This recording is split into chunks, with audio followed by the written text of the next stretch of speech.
A lot of people think love is something that happens in the good times. Love only appears when it's needed. Love appears in darkness. Love appears in chaos. You can't love a person when they're doing well. That's not love. You love a person in a time when everything around them contradicts what love should be in that situation. So even when I was on the streets, right from childhood, I've always called him my Superman. He's always been there.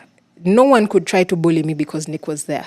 Yeah. Nobody could try to say anything because Nicholas was there. Mm-hmm. And so it was that time when I was in the streets where everyone had now started speaking, people would call my dad and say, we saw your daughter in this bar. Or in this bar, and we had because my father's name is very rare. So we would be at bars, and I know very many DJs in Kampala. So whenever I would walk into a bar, the DJs would say, Makyeli in the building. So somebody might have passed by, like a relative after work for one round, and then they had that. So they start texting my dad. When a bar, and we had your daughter's name, your name being shouted out, your daughter, da, da, da. So even when family had forsaken me, even when friends had forsaken me, even when I had forsaken myself, he never even used to work in the country. I never had a phone. So he would always, whenever he would land in Uganda from Sierra Leone, he would look for me. He would go to a bar and he would look for people he knows and says, hi, have you seen Becky? Some people would sit and say, today is Tuesday, try this night. Okay, today is Thursday, reggae night here. Saturday, try this bar. And he would drive around Kampala until he reaches a bar. Even if it was 4 a.m, he would reach and he would find me. And he would sit in the distance and then he would send a waiter. Says, help me go and call that lady. Just tell her Nicholas is calling you. And I would be just somewhere dancing, just like an aloof person. And a waiter would come and say, hello, a gentleman called Nicholas is calling you. And whenever I would hear that somewhere, I always knew it was Nick, and I would go running. And so he would sit with me. He'd buy me a meal. He'd buy me a drink, give me some money. Not a lot of money, but give me some money. Then he would buy me phones, which I would always sell. Because what's the point of having a phone when you're not going to call anyone? Yeah. You're hungry, you have no food, you have a phone. It doesn't make sense. Yeah. So for me, Nicholas is the epitome of what sacrificial love is. It's loving someone regardless of the situation. Understanding that no matter what a person looks like, that there is a human being behind that.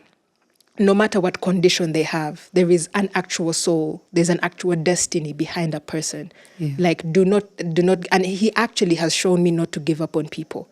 The same way Nicholas was there for me is the same way I deal with people as a sobriety coach now. Because they've given up on themselves. But simply because Nick did not give up on me is one of the reasons I'm actually here today. How did you receive the love at the time?